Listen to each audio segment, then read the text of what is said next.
I'm sitting in my living room in Jerusalem with Nehemia Gordon, and I read Matthew 23, 2 and 3, in which Yeshua says, the scribes and Pharisees sit in Moses' seat, all there whatsoever they bid you to observe, that observe and do.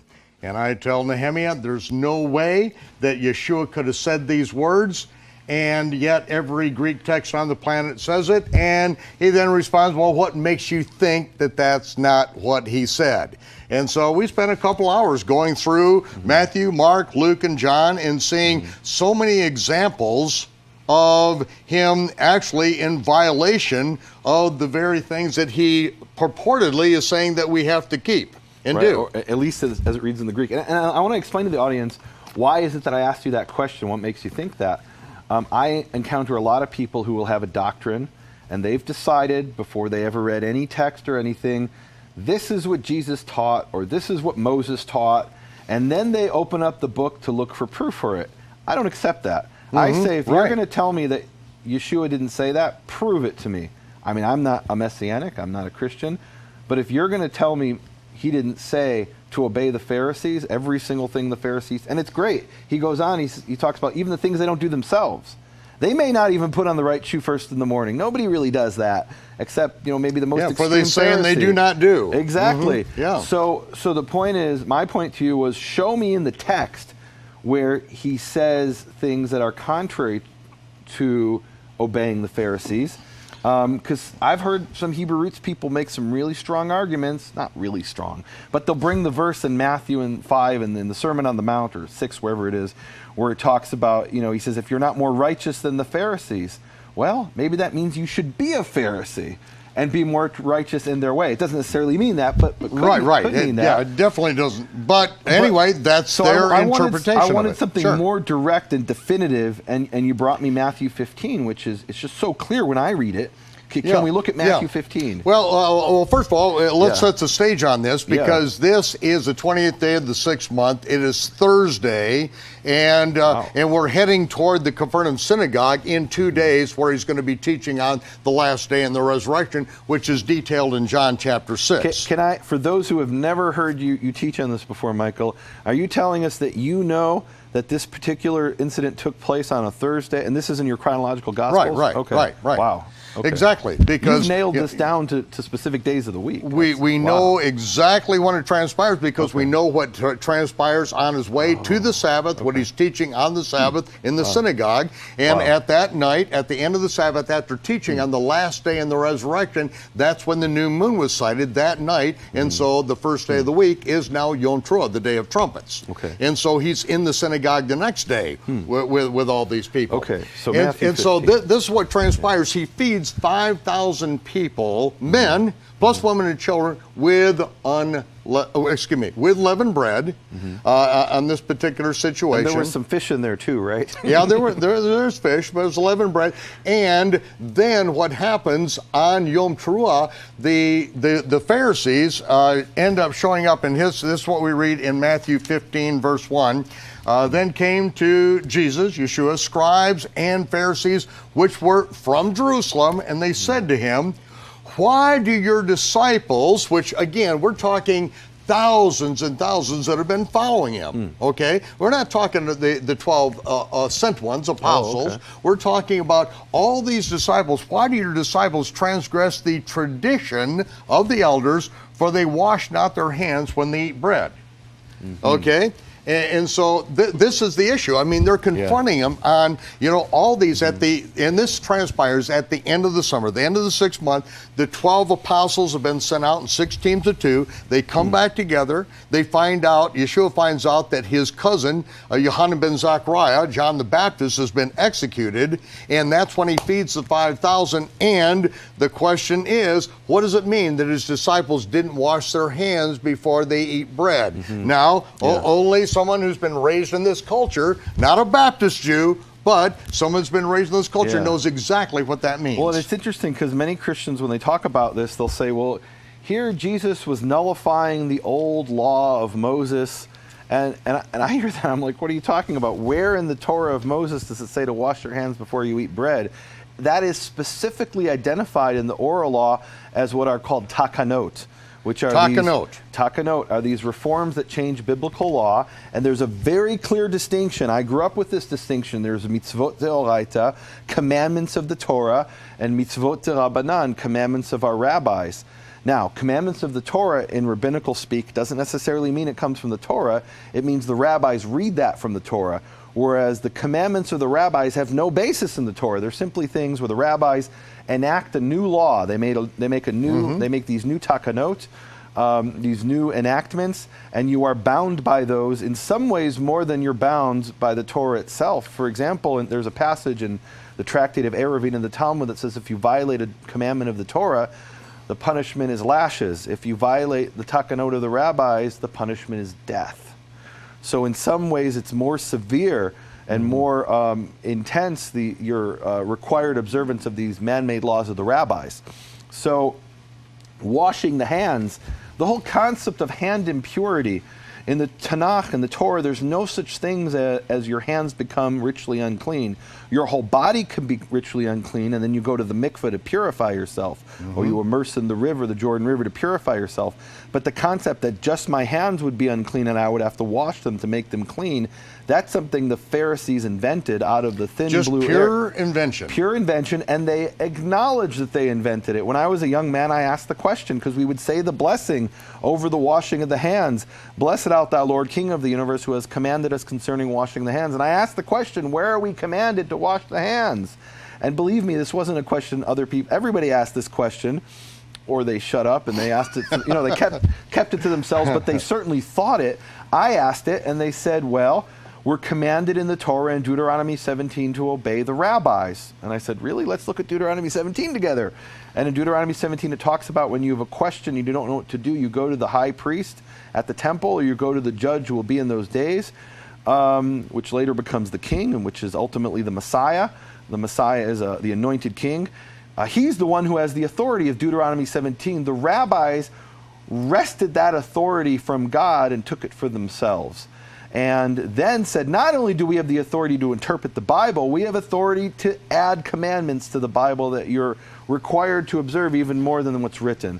And that is takanot. That's takanot. And it's interesting because in the Hebrew, are we getting to the Hebrew yet? Yeah, well, we can. We must get to the Hebrew, okay, Michael. Okay. So in the English here, it says in Matthew 15:3, he answered them, why do you break the commandment of God for the sake of your tradition? Which it's quite clear that for anybody coming from a rabbinical background, that washing the hands is not just a tradition, it's takanot. It's these man-made laws that the rabbis imposed upon the people. Right, it's not tradition like we would think of turkey stuffed with dressing on Thanksgiving. And there is a category of tradition like that in rabbinical Judaism. It's called minhag. And minhag is a different sort of thing, like wearing the kippah, the skull cap. That is a minhag. It's not takanot, although maybe it has become over time. But then there are specific things. That's a sanctified tradition. A sanctified tradition, which is binding, but that's not the same as takanot, which is the rabbi sat down in a council one day and said, we need to make a fence around the Torah, so not only do you have to eat clean foods, you can't eat pork, like the Torah says, and you have to only eat clean species, but in addition to that, you have to wash your hands before you eat bread. That's a new commandment that they sat down and created. And you can eat other things and not wash your hands, but before eating specifically bread, right? You have For to example, wash before it. you eat fish, you wouldn't be required to wash your hands. It's not a physical cleansing of the hands. In fact, if you take soap and you wash your hands like this and you wash it under the sink, it's not called netilat yadayim, washing the hands. That was, you have to take the special, jug and over the right and the left and the right and the left and make the blessing, etc. Al netilat yadayim. So I read this and I say, wait a minute, he's saying they transgress the commandment of God by their tradition. To me, it's obvious. He's saying these takanot of the rabbis are a violation of the commandment of God. And to me, this is just so clear. God commanded, Deuteronomy 4:2, Deuteronomy 12:32, don't add and don't take away from the Torah. Adding a commandment to wash your hands is no different than abolishing the Sabbath. It's you adding and taking away is forbidden in the same verses. And from it seems like what he's saying to them is, you've added to the Torah, and that's no different than taking away from the Torah. You violated the commandment of God by your takanot. And the amazing thing is in the Hebrew Matthew, where it says here tradition, it actually says takanot. Takanot. That's unbelievable. Which is legally defined. I mean, Encyclopedia Judaica tells you exactly what it is. It's a technical term. And actually, this is George Howard's Hebrew Matthew. Let's open this up here. Matthew chapter 15, verse 3. Let me read this. Okay. It says, all right. Let's see. It says, you need some glasses here? I'm getting to that age, Michael, where I need the glasses to read. All right, wow. And the scales have fallen from my eyes. It says, Az ba'al Yeshua hachachamim ba'prushim ba'yomru elav lama ovrim talmidcha takanot harishonot. Why, you can even hear it, takanot. Mm-hmm. Why have your disciples violated the ancient takanot? Shehem einam rochatzim yedehem kodem ha'achila, because they don't wash their hands before they eat bread. Vayomer lehem Yeshua. So they're identifying it as takanot in the Hebrew Matthew. That's awesome. Beautiful. Vayomer lehem Yeshua velama atem ovrim ma'amarei ha'el ba'ad takanotechem. And Yeshua said to them, and why do you violate the words of God for your takanot? Ma'amarei ha'el, the words of God for your takanot. There, I mean, it's just so clear when you now look. I didn't start out looking at that passage in the Hebrew. I started out.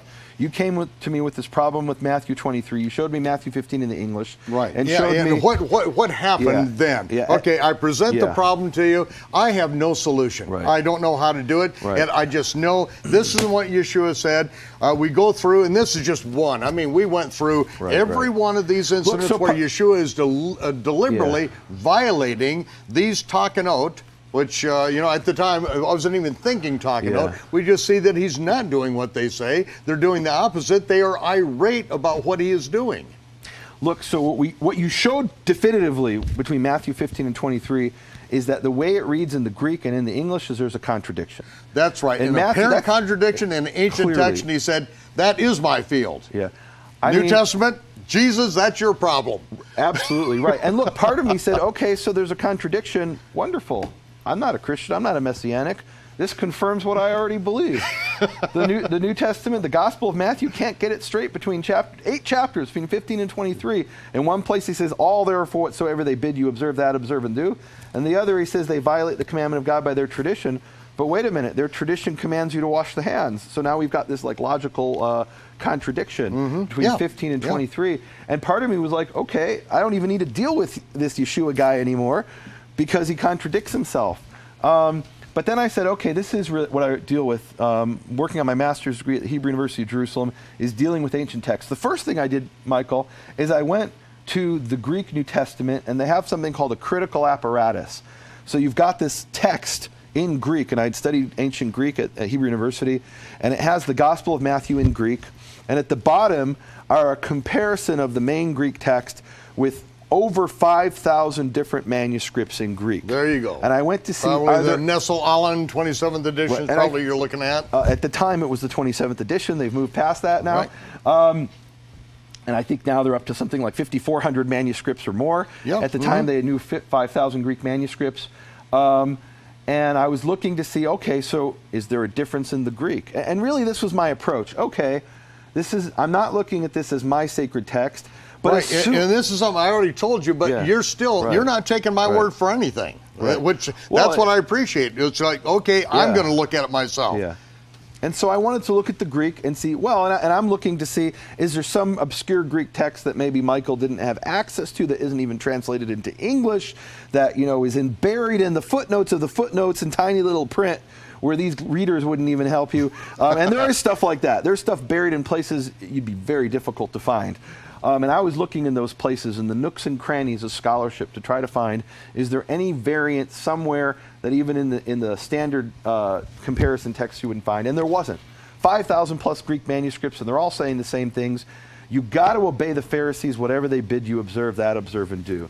So then I looked at this Hebrew version of Matthew, and it's funny, I've had people who say, I'll go to speak somewhere, and the people are like, everyone's so excited to hear how you discovered Hebrew Matthew.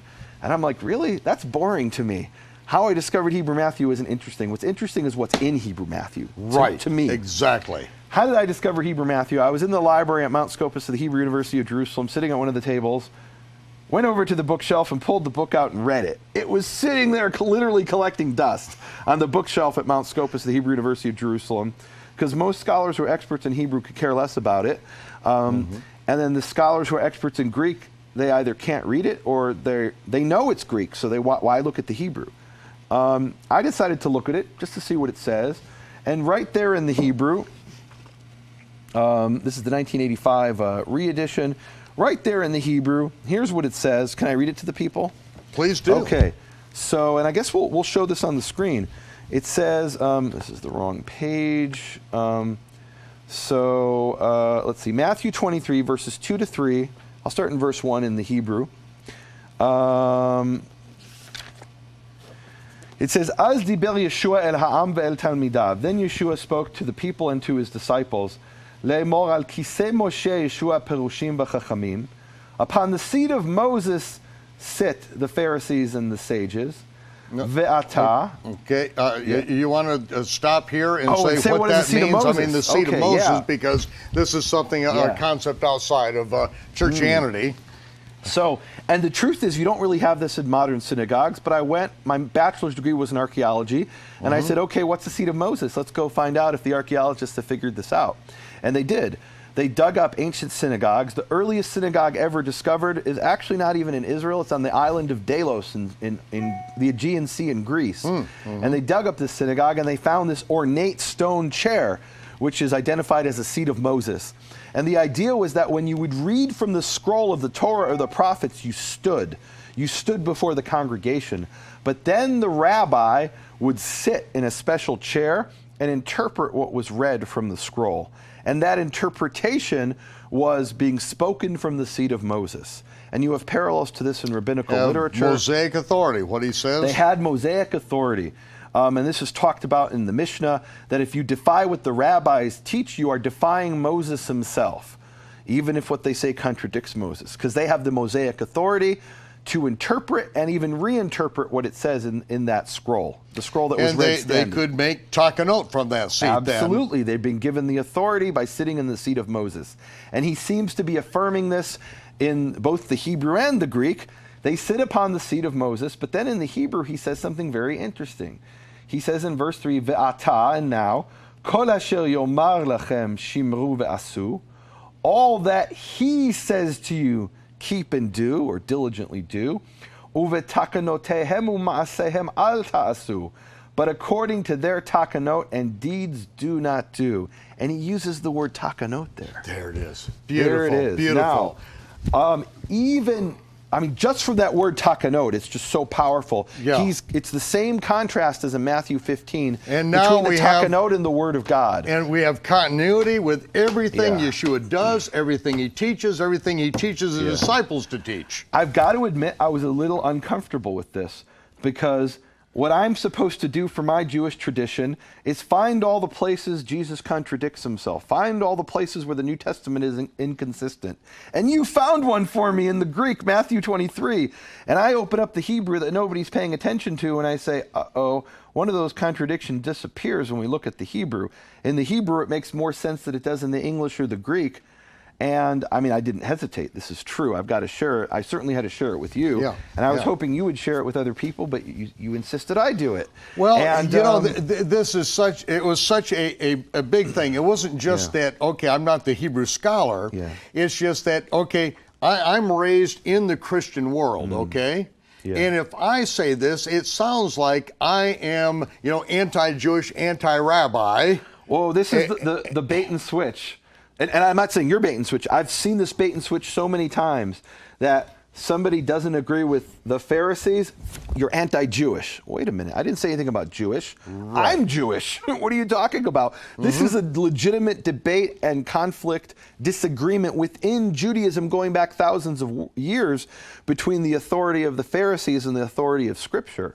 And you're right. Now I understand where you're coming from, that if you would coming from the Baptist tradition and say, I disagree with the Pharisees, then they do the bait and switch and say, oh, you're anti-Jewish. When all you're saying is, I'm pro-Jewish. This is what Scripture, with the Creator of the universe, taught to the Jewish people, the God of Israel. Right. It's what Yeshua calls here in the Hebrew, Ma'amarei Ha'el, the words of God, as opposed to the Takanot, these binding man-made enactments of the rabbis. So here's the key word, though, in the Hebrew. The word is yomar. We'll show this on the screen. Yomar means he says, or it's a continuous action. He says. Right, and so it's a relative pronoun that goes directly back to Moses. So it's Moses. Now, the interesting thing is there's 28 manuscripts of Hebrew Matthew, and some of the manuscripts of Hebrew Matthew, Howard said had been corrected according to the Greek. In other words, you had some Jewish scribe who was copying Matthew and saw there was something different from the Greek, and he said, if this is found out, we could get in trouble. If the Christians find out we have a copy of Matthew that differs from theirs, we're going to get burned at the stake. So there's a process of correcting it over time that Howard talked about back in 1987.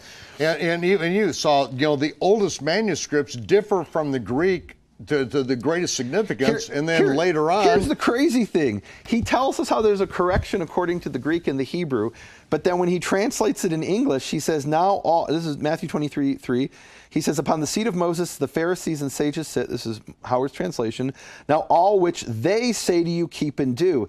They is in parentheses. So I'm looking at the Hebrew side and I see he says, and in the English it says they say. And it's literally the difference between the left side and the right side. So I said, I need to go look at the manuscripts. I can't trust this printed book. If the printed book has one thing in Hebrew and a different thing in English. And I end up finding 2 of Howard's 9 manuscripts have he says. And then 2 more that Howard didn't even know about and doesn't mention also have he says. And I want to show these to the people right now. Okay. I've never shown these publicly as far as I can remember. Okay, so we're on going to your show them on the screen. screen. And here we have 2 manuscripts. One of them is from the Biblioteca Casanatensa, which is in Rome. And look, so if Howard wanted to see this manuscript, he would have had to go on a plane to Rome and say, do you have a copy of the Gospel of Matthew in Hebrew? And maybe they'd say yes, maybe they say no. They might not have known.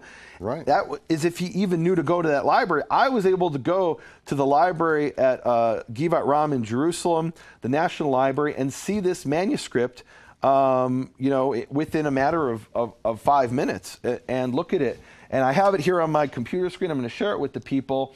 And it says here in the Hebrew exactly actually what it says in Howard's Hebrew as well. It says, Az diber Yeshua el ha'am ve'el talmidav le'emor al kisei Moshe Yeshua perushim v'chachamim ve'ata kol asher yomar lachem shimru v'asu u'v'takanotehem u'ma'asem al tasu. All that he says to you, you shall diligently do. There it is in a 3rd manuscript. This one Howard didn't even know about. And then there's a 4th manuscript from Livorno, which is a place in Italy as well, where they have had a Jewish museum and synagogue there, and they have this manuscript, and it says the same thing here, Yomar. And the interesting thing is I contacted this community, Jewish place in Livorno, Italy, and I said, I have this photograph of the manuscripts. It's not the best quality. Can you send me better photographs? And they told me they can't find the manuscript. They lent it to some professor years ago, and he never returned it. The manuscript they lent, and the guy took it home. Oh, my and as far goodness. as they know, it's in this guy's house. And I tried contacting him; he doesn't know English. So anyway, he may still have it. So but we have a photograph of this manuscript in Jerusalem. And I have one on my computer. So. That is how far and far-reaching this is, and to dig these things out. Yep. And there it was. So. This is the answer right there. Right. Because now it's consistent.